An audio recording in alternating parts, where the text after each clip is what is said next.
স্বাগতম কুন্তলা কিচেনলৈ। আজি মই কোনো ৰেচিপি অনা নাই, গণপতি পূজা ভাগ কিদৰে উদযাপন কৰিলোঁ তাকে দেখুৱাব বিচাৰিছোঁ।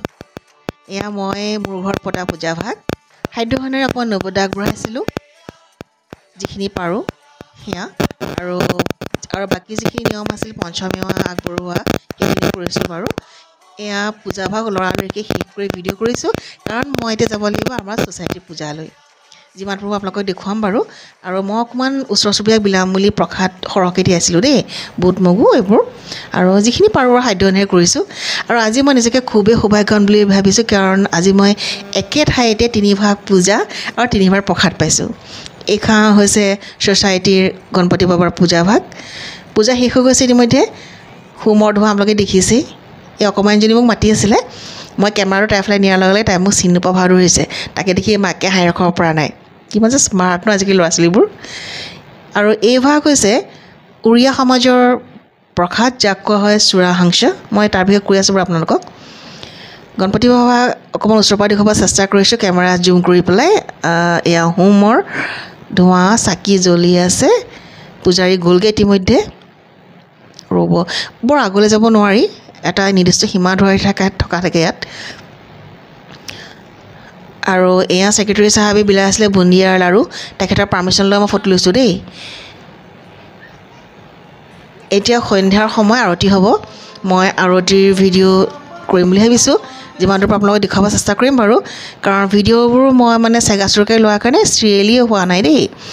আৰু এয়া চাওক, আৰতি আৰম্ভ হ'ব, আয়োজন কৰা হৈছে।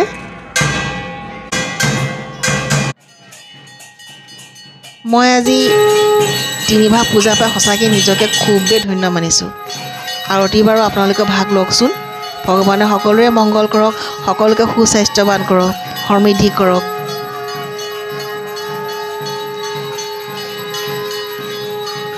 এজনী 11 বছৰীয়া ছোৱালীয়ে শংখ বজাইছে, তাইক মই কেমেৰাত আনিব চেষ্টা কৰিছোঁ, কিন্তু পৰা নাই। তাই মানুহৰ আৰু হৈ গৈছে কাৰণে কোনোপধ্যে কেমেৰাৰে তাইক ঢুকি পোৱা নাই, যিহেতু সৰু ছোৱালী।